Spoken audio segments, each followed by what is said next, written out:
বিসমিল্লাহির রহমানির রহিম। বিএনপির ওয়েবসাইটের মাধ্যমে অনলাইন পেমেন্ট গেটওয়ে কার্যক্রমের আজকের এই উদ্বোধনী অনুষ্ঠানের সম্মানিত সভাপতি জনাব মির্জা ফখরুল ইসলাম আলমগীর, মঞ্চে উপস্থিত সম্মানিত স্থায়ী কমিটির সদস্য সহ সম্মানিত কেন্দ্রীয় নেতৃবৃন্দ, আমার সামনে উপস্থিত সম্মানিত অতিথিবৃন্দ এবং অনলাইনে সম্পৃক্ত পৃথিবীর বিভিন্ন দেশ থেকে উপস্থিত নেতৃবৃন্দ এবং সহকর্মীবৃন্দ, আসসালামু আলাইকুম।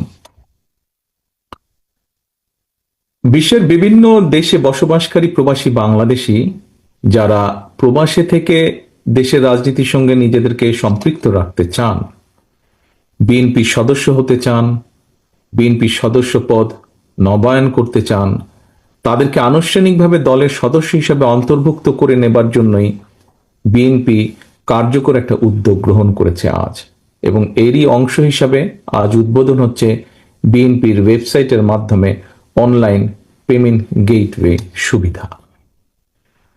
প্রবাসী বাংলাদেশিগণ দূর প্রবাসে থাকলেও অধিকাংশ প্রবাসীর পরিবার পরিজন দেশেই বসবাস করেন। সঙ্গত কারণেই রাজনীতির সঙ্গে অনেক প্রবাসীর সরাসরি যোগাযোগ বা সংযোগ না থাকলেও পরিবার সঙ্গে কিন্তু তাদের নিবিড় যোগাযোগ বা প্রতিনিয়ত একটা যোগাযোগ আছে। ফলে প্রবাসীরা দূর প্রবাসে থাকলেও তাদের হৃদয়ে কিন্তু 24 ঘন্টার প্রতিটা মুহূর্তই বাংলাদেশ। সুতরাং যেসব প্রবাসী বাংলাদেশিগণ সংশ্লিষ্ট দেশের বিধি বিধান মেনে বাংলাদেশের রাজনীতির সঙ্গে নিজেদেরকে সম্পৃক্ত রাখতে চান, তাদের জন্য সেই সুযোগ অবারিত থাকা প্রয়োজন বলে আমরা মনে করি, এবং সেই বিবেচনায় প্রবাসীদেরকে সহজেই রাজনৈতিক দলের সদস্য করার ক্ষেত্রে বিএনপির এই উদ্যোগ একটি ইতিবাচক উদ্যোগ হিসেবেই আমরা বিবেচনা করি।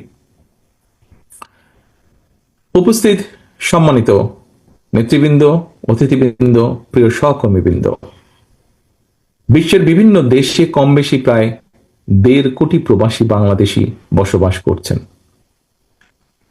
চাকরি কিংবা পেশাগত কারণে অনেকে যেমন প্রবাসী হয়েছেন, ঠিক একইভাবে বিগত 15-16 বছরে কেউ কেউ ফ্যাসিস্টের রোশনালে পড়েও প্রবাসী হতে বাধ্য হয়েছেন।